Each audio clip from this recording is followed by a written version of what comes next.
Hey, what is up guys, welcome back to another video, and in this video we are going to review the Xiaomi Mi 10T.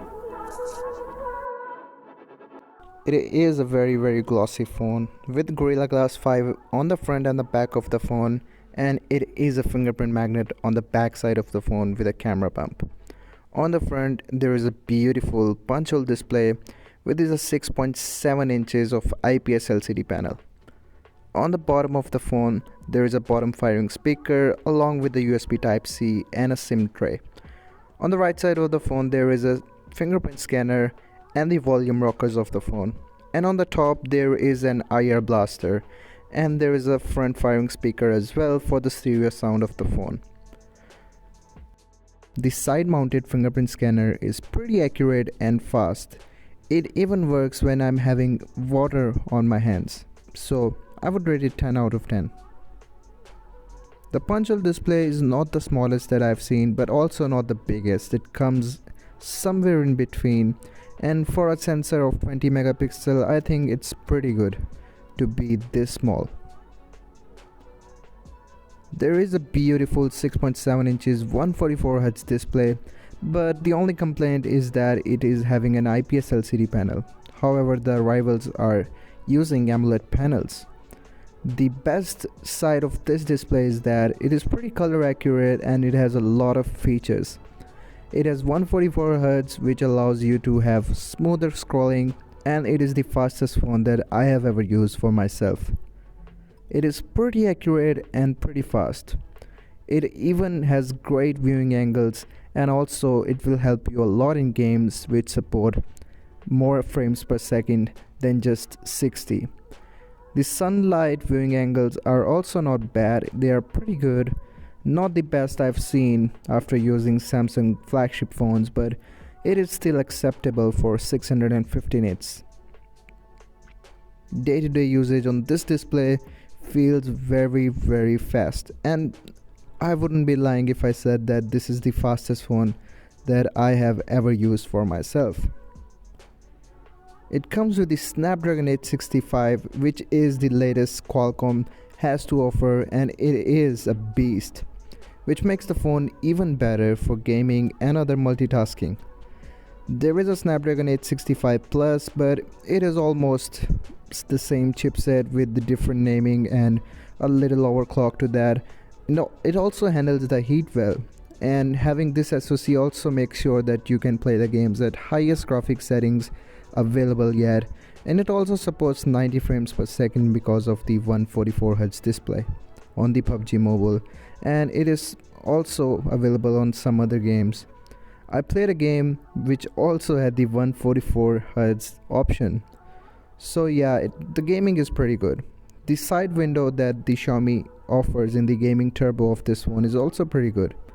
You can multitask while gaming. It even has a voice changer on the top of it, which makes it even more fun to use. Now let's talk about the big camera bump and the camera of this phone, which is 64 megapixel. The full review of the camera will be available soon on my channel, so make sure to subscribe. But let's talk about a few quick samples of this camera. It has tons of options in the camera settings of the phone, but I really don't like the interface. It is pretty good, but still not for me. I mean, it is inspired by the iOS and it isn't up to the mark. Also, it has tons of features which might be gimmick. For example, the clone version, in which you can clone yourself in the video mode. Here are some few quick samples of this camera with the main sensor and the ultra wide, and also a macro shot. It is without using the bokeh mode, and this is the normal lens shot from the main camera, and this is the ultra wide. Here's a quick selfie also for you guys. As you can see, the 20 megapixel selfie, pretty detailed but lacking a bit of dynamic range. This is the macro shot. It uses the MIUI 12 and it is pretty smooth, not gonna lie, but it is not my favorite skin on Android. And it has a lot of features, but I think those features might not be used by everyone. Although the flagship processor and everything else on top of it makes the phone easier to use, and also it is not a one-handed phone to use as well. Xiaomi has a lot of bloatware, but it is reduced a lot, and thankfully this phone doesn't have the Mi UI ads that we see on other Xiaomi phones because of its price. So yeah, the phone comes with a 33-watt fast charger which charges the phone to about 62% in 30 minutes. It is insanely fast, and there are some competition regarding the 45-watt fast charger as well, but this is a good middle ground for those who want faster charging. It also comes with a dongle inside the box, and it doesn't have a headphone jack. I wish. Here is a quick sample. As you can see, it charges insanely fast. I mean, in 1 minute you get around 3% of charge almost. The battery is also pretty insane. It uses a 5000 mAh of battery cell inside of it, and I have used it for like 9 to 10 hours of screen on time, even with 1 hour of PUBG Mobile on 90 FPS, which is insanely good.